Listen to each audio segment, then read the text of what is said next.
एक छोटा सा नमूना और अपराधी का खेल खत्म। डीएनए फिंगरप्रिंटिंग ने अपराध सुलझाने की दुनिया को एक नया मोड़ दिया है। एक बाल और एक बूंद खून, बस इतना काफी है सत्य को उजागर करने के लिए। कोई गवाह भले ही झूठ बोल सकता है, लेकिन डीएनए नहीं। इस तकनीक ने निर्भया जैसे केस को भी इंसाफ दिलाया और बेगुनाहों को जेल से बाहर भी निकाला, और इसके साथ साथ दशकों तक छिपे अपराधी को भी पकड़ लिया। इस तकनीक ने मेडिकल साइंस में भी एक नया छाप छोड़ा है, लेकिन इसका जोखिम भी कम नहीं है, क्योंकि गलत सैंपल से रिजल्ट गलत हो सकते हैं। और गोपनीयता का सवाल भी उतना ही गंभीर है कि आपका डीएनए डेटा सुरक्षित है भी या नहीं। आप लोगों में से बहुत सारे लोग इसके बारे में ऑलरेडी जानते होंगे, लेकिन इस वीडियो में हम इसे अलग तरीके से जानेंगे कि डीएनए फिंगरप्रिंटिंग आखिर होती कैसे है और इसके जरिए क्रिमिनल्स को किस तरीके से पकड़ा जाता है। और इसके साथ साथ ये भी जानेंगे कि बच्चे का पिता कौन है, यानी पिता और बच्चे के बीच के रिश्ते को साबित करना। तो आइए समझते हैं इन सारे सवालों को आज की इस वीडियो में। Scientists who discovered the DNA fingerprint says the profile DNA fingerprint.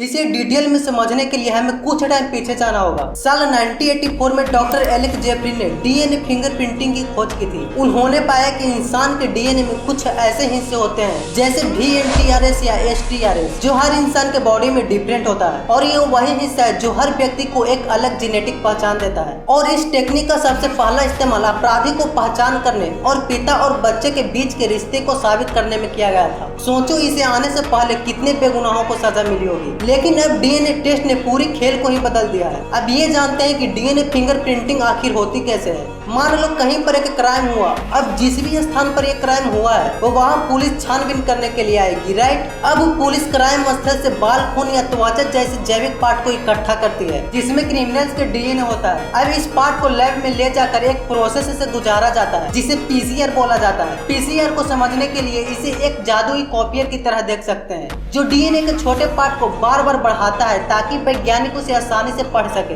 इसके बाद जेल इलेक्ट्रोफोरेसिस के जरिए डीएनए के स्मॉल पार्ट को बिजली की मदद से जेल में अलग किया जाता है, जिससे बैंड्स बनते हैं। अब इस बैंड्स को डाई से विजिबल बनाकर स्कैन किया जाता है और कंप्यूटर पर इस पैटर्न को देखा जा सकता है। अब इस पैटर्न को उसके डीएनए से मैच किया जाता है जिस पर पुलिस को शक होता है। अगर दोनों पैटर्न आपस में मैच हो जाता है तो यह पक्का हो जाता है कि ये पार्ट उसी आदमी का है और इसी आदमी ने क्राइम किया है। और उसके बाद उस आदमी को जो भी सजा देना होता है उसे वो दिया जाता है और फिर केस सॉल्व। लेकिन ये इतना आसान नहीं होता है, क्योंकि अगर वो पार्ट इन्फेक्टेड या किसी गलत आदमी का लिया गया होता तो रिजल्ट गलत हो सकता था। इसलिए इस प्रोसेस को बहुत सावधानी से की जाती है। और सेम इसी तरीके से पिता और बच्चे के बीच के रिश्ते को भी साबित किया जाता है। अब इसका यूज सिर्फ मर्डर केस तक ही सीमित नहीं है, इसका यूज इन दोनों में तो होता ही है, लेकिन साथ ही साथ इसका यूज ये जानने में किया जाता है कि जब किसी की कोई हादसे में, जैसे विमान दुर्घटना या आग जैसे हादसे में मृत व्यक्ति के शरीर को पहचानना बहुत कठिन हो जाता है, तब भी डीएनए ही सच्चाई बताता है। इतना ही नहीं, मेडिकल साइंस में जेनेटिक बीमारियों का पता लगाने में भी इसका यूज किया जाता है, और यहाँ तक कि अपने पुरखों के इतिहास को भी जानने के लिए इसका यूज किया जाता है। और क्या आप जानते हैं कि इसके मदद से ये भी पता लगाया जा सकता है कि आपका कुत्ता कितना प्योर है। लेकिन जहाँ फायदा है वहाँ कुछ नुकसान भी होता है। इसका सबसे बड़ा नुकसान गोपनीयता का है। सोचिए, अगर आपका डीएनए डेटा किसी हैकर के हाथ लग जाए या कोई कंपनी इसका गलत इस्तेमाल करे तो क्या होगा। कई देशों में ये नैतिक और कानूनी मुद्दा बन चुका है। जैसे 2001 में इंग्लैंड के 2 लोगों के साथ एक घटना हुआ जिसमें एक 11 साल के लड़के और एक आदमी को गिरफ्तार किया गया था। बाद में वो निर्दोष साबित हुए, लेकिन पुलिस ने उसका डीएनए डेटा और फिंगरप्रिंटिंग अपने साथ रख लिया था। इसलिए उस आदमी ने कोर्ट में लड़ाई भी लड़ी और मामला European court of human rights तक गया, और कोर्ट ने 2008 में फैसला सुनाया कि बिना वजह के किसी का डीएनए स्टोर करना मानव अधिकारों का उल्लंघन है। इस फैसले के बाद ब्रिटिश सरकार को डीएनए स्टोर पॉलिसी बदलनी पड़ी। इसी तरह चीन में भी